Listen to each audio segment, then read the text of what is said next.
नमस्कार, बहुत बहुत स्वागत है दोस्तों। आज की बड़ी खबरें लाए हैं आपके लिए जो गोदी मीडिया आप तक टीवी पे नहीं दिखाता है। दोस्तों, इन चुनी हुई खबरों को जानिए। आप लोग वीडियो में बने रहिए। साथ ही अगर आप नए हैं चैनल पे तो सब्सक्राइब कीजिएगा। और दोस्तों, सब्सक्राइब करके अगर आपको वीडियो अच्छा लगे, पसंद आए तो एक लाइक जरूर कीजिएगा सबसे पहले। और ताजा अपडेट की ओर बढ़ते हैं। इस एक चुनाव को लेकर अपडेट आ रही है। विधेयक लोकसभा में पेश हुआ है, विरोध में उतरा विपक्ष, कहा यह संघीय ढांचे पर हमला है। दोस्तों, इस समय की ताजा अपडेट बताते चले। शिरोमणि अकाली दल भी यहाँ पे बीजेपी पर हमलावर दिख रहा है। दोस्तों, आपको बताते चले यहाँ पर एक देश एक चुनाव को लेकर अब ठन चुकी है।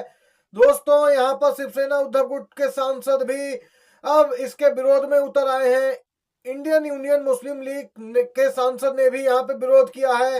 दोस्तों, आपको बताते चले बीजेपी के सहयोगी भले ही इसके पक्ष में दिख रहे हो, लेकिन विपक्ष यहाँ पे पुरजोर तरीके से विरोध कर रहा है। कांग्रेस सांसद और यहाँ पे लोकसभा में विपक्ष के उपनेता गौरव गोगोई ने कहा कि वन नेशन वन इलेक्शन के विरोध में बोलना हमारा हक है। उन्होंने कहा कि यह संविधान और लोगों को वोट देने के अधिकार पर केंद्र सरकार द्वारा एक बड़ा हमला है। दोस्तों, ये ताजा अपडेट निकल के आई है। गतिरोध जारी है लगातार, यहाँ पे विपक्ष हमलावर है। अखिलेश यादव का बीजेपी पर बड़ा हमला, एक देश एक चुनाव को बताया अलोकतांत्रिक। दोस्तों, संसद के शीतकालीन सत्र के दौरान आज लोकसभा में one nation one election bill पेश कर दिया गया। इस बिल के पेश किए जाने पर सपा प्रमुख अखिलेश यादव ने प्रतिक्रिया दी। दोस्तों, उन्होंने एक देश एक चुनाव के संदर्भ में जन जागरण के लिए बहुत सी बातें साझा की हैं। जी हाँ दोस्तों, लोकतांत्रिक मूल्यों का यहाँ पे नुकसान किया जा रहा है, यह बिल अलोकतांत्रिक है। दोस्तों, अखिलेश यादव ने यहाँ पे पूरी तरीके से व्यवस्था को ही पलटने का इसे एक बड़ा षड्यंत्र करा दिया है। दोस्तों, आपको बताते चले विपक्ष लगातार इस पूरे मामले पर हमलावर है। आपको बता दें कि एक देश एक चुनाव को लेकर लगातार विपक्षी दल अपनी एकजुटता दिखा रहे, जबकि एनडीए दल एकजुट दिख रहे हैं, देश की एकता को खंडित कर रहे हैं बीजेपी आरएसएस वाले। ये कहना है कन्नौज से सांसद अखिलेश यादव का। अखिलेश यादव बोले कि इनकी क्रोनोलॉजी समझिए।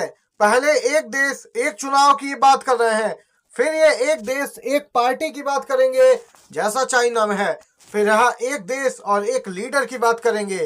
दोस्तों, इसी के साथ अगली अपडेट की ओर बढ़ते हैं। वहीं कांग्रेस की नई सांसद वायनाड से प्रियंका गांधी आज बांग्लादेश लिखा बैग लेकर संसद पहुंची।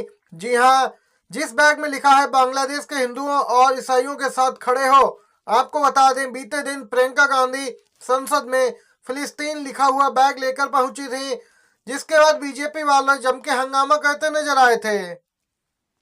कांग्रेस महासचिव प्रियंका गांधी इस समय संसद में नैरेटिव सेट कर रही हैं। प्रियंका गांधी ने बांग्लादेश में हिंदुओं पर और ईसाइयों पर जो अत्याचार हो रहे हैं उसे फिर से चर्चा में ला दिया है। बांग्लादेश में हिंदुओं पर हो रहे अत्याचार के खिलाफ संसद में प्रियंका गांधी के नेतृत्व में विपक्षी सांसदों ने प्रदर्शन भी किया है। दोस्तों, आपको बताते चले इस पूरे मामले पर प्रियंका गांधी ने बिना कुछ बोले ही सीधे केंद्र सरकार पे जोरदार निशाना साधा है और इससे बीजेपी वालों में बौखलाहट दिख रही है। वहां प्रियंका गांधी उठाए गए इस कदम का भी विरोध करते नजर आ रहे हैं। जी हाँ दोस्तों, इसमें कोई नई बात नहीं है। प्रियंका गांधी जब से संसद पहुंची हैं तब से ही लगातार बीजेपी को घेरने में लगी हैं और बीजेपी वालों के पास उसकी कोई काट नजर नहीं आ रही है। गाजियाबाद में नहीं मिली परमिशन, अब दूसरे राज्य में 3 दिन आयोजित होगी धर्म संसद।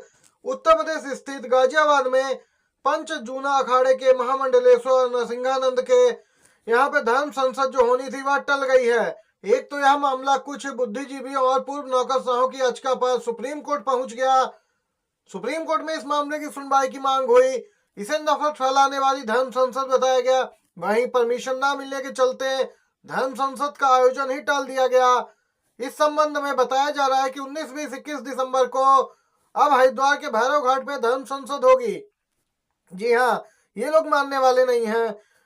याचिका दायर करने वाले पूर्व नौकरशाहों की ओर से पेश हुए वकील प्रशांत भूषण ने chief justice of India Sanjeev Khanna और जस्टिस संजय कुमार की पीठ से कहा कि इस प्रकार के आयोजन को गाजियाबाद ही नहीं बल्कि देश में कहीं पर भी होने से रोकना सुप्रीम कोर्ट का फर्ज है। सीजीआई खन्ना भी सुनवाई के लिए तैयार हुए। उन्होंने कहा ईमेल भेजिए, हम इस पर विचार करेंगे। आंध्र प्रदेश की राजनीति से वाईएसआर का सफाया हो गया, लेकिन फिर भी दोस्तों बीजेपी का सपोर्ट है जारी। नीतीश नायडू संग वाईएसआर भी एक देश एक चुनाव पर सरकार के सपोर्ट में आ गई। कांग्रेस सपा ने किया है विरोध का ऐलान।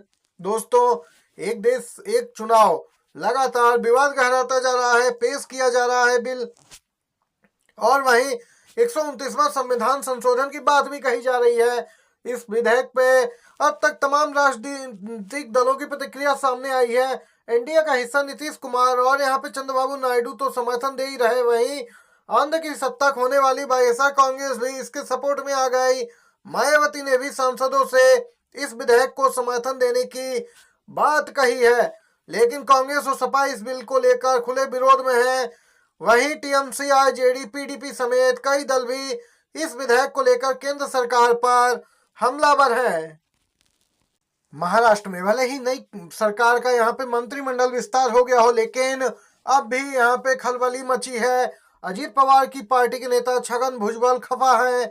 इसकी वजह यह है कि महाराष्ट्र की नई महायुति सरकार ने अपने कैबिनेट विस्तार में भुजबल को जगह नहीं दी।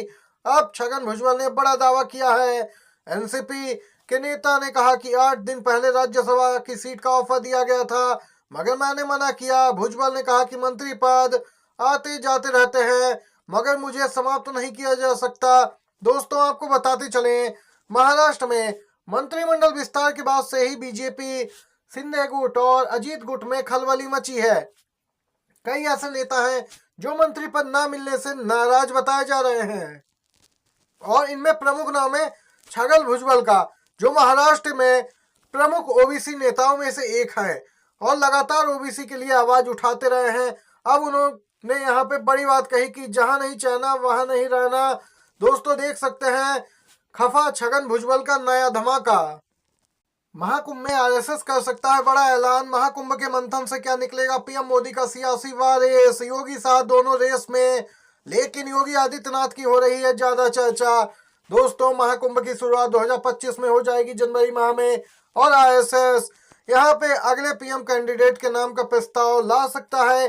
प्रयागराज में होने वाले महाकुंभ में इस पे बड़ा निर्णय बताया जा रहा है।